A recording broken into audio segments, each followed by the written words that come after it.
All right, let's get into it. Imagine for a second that your most valuable thing isn't gold, it's not land, it's a single dying ember. Today, we're diving deep into 15th century England. This was a time when the fight against darkness was a literal, daily struggle. And survival? Well, it wasn't lit by some new technology, but by community. You know, that line isn't just some pretty poetry. It was the reality. For most people back then, waking up didn't mean a gentle sunrise. Nope. It meant facing this heavy, persistent gloom. A darkness so thick it felt less like an absence of light and more like something you could actually touch. So, let's set the scene. The year is 1418. We're in England, ruled by Henry V. But this is a nation that's been hollowed out, a world that just feels incredibly fragile. And that battle against the shadow? It's happening every single day. Okay, picture this. You're inside your little timber cottage. The air is so cold it actually stings your lungs. There's no glass in the windows, of course, just these heavy wooden shutters. Sure, they keep the wind out, but they also swallow any tiny hint of daylight. The smoke from last night's fire is just hanging in the rafters like a ghost. And this is the most crucial part. The very first thing you do, it isn't looking outside. It's getting on your knees and carefully searching through the ash for that one faint red pulse in the hearth. Because if that spark is gone, your world doesn't just stay dark, it pretty much stops. So you have to wonder, right? In a world that's just constantly gray, how did people even function? Well, it meant they had to completely shift how they saw the world. They started relying on senses that, we barely even think about today. And you've got to remember, this physical darkness was layered on top of this profound human loss. The Black Death was still a fresh wound. It had wiped out almost half the population. So the world didn't just look empty, in many ways it was empty. And that just added to this deep feeling of fragility. Now, what's so fascinating is how small their world became. That hearth fire, it created what you could call a circle of visibility. If you were a kid sitting by the fire, that little trembling orange glow was your entire universe. Everything beyond it was just shadow and uncertainty. And this shows so perfectly how they adapted. Because sight became less reliable, their other senses sharpened to a razor's edge. You didn't see your neighbor coming, you recognized the specific clatter of their wooden cart on the path. Farmers would navigate foggy fields not by what they could see, but by the memory of the soil they could feel under their feet. Incredible.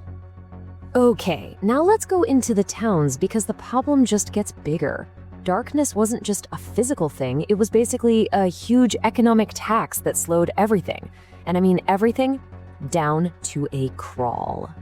I mean, if you thought it was dark out in the countryside, you have no idea. In the towns, the streets were so narrow and twisting that even at high noon, almost no sunlight ever made it down to the ground. The shops were basically just stone caverns. And this was the merchants' big problem. A single wax candle was ridiculously expensive. It was a huge financial risk to light one for just one potential customer. But the alternative? Even worse. You can't sell something that your customer literally cannot see. This meant the whole economy basically moved at the speed of the clouds. If it was an overcast day, industries that needed fine detail, like, say, bookkeeping or fancy embroidery, they just stopped. You'd see merchants dragging their stuff to the very edge of their shops, just desperate to catch a single sliver of daylight. It even changed the architecture, leading to simpler, perpendicular styles with bigger windows, all to build faster and maximize whatever little light they could get. So if technology wasn't the answer, how on earth did they cope? The solution wasn't a better candle.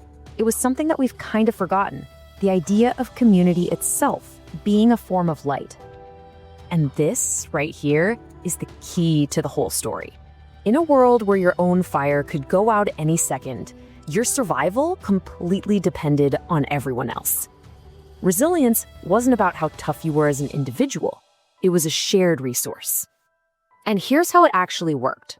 Sharing embers from your hearth wasn't just, being a nice neighbor. It was a fundamental survival pact. My fire is your fire. Your survival is my survival. It was this simple, profound ritual that literally saved lives every single day. So in the evenings, people would gather together. They figured out that just having people in a room could make it feel brighter than a flame alone. And they told stories, not just for fun, but as a way to make the darkness feel active, to turn the shadows into part of the story instead of just a silent enemy waiting outside. So where did all this struggle lead? Well, this wasn't a life of big, dramatic victories. It was a life of patient, quiet endurance. And that very endurance forged a culture with a legacy that is incredibly powerful. I mean, think about this for a second. Their whole rhythm of life was completely disconnected from the sun. Time wasn't measured by a sundial. It was measured by the ache in your muscles and by the sound of the church bells rolling through the mist, telling you what part of the day it was. This quote just sums it up perfectly, doesn't it? Resilience wasn't about finding some magical way to get rid of the dark. It was about the collective, quiet, stubborn decision to protect that one little spark, to keep it alive together until the sun came back. And here it is, the big takeaway. England didn't just survive the shadows of the 15th century, it was fundamentally forged by them. This constant shared struggle for light created a deep-seated culture of cooperation that would go on to define the nation for centuries. So it kind of leaves us with a question for our own time, doesn't it? We've conquered physical darkness. We can flip a switch. But in our brightly lit, and let's be honest, often isolated world, what are the essential fires? Those ideas, connections, those shared responsibilities that we need our communities to help us keep alive.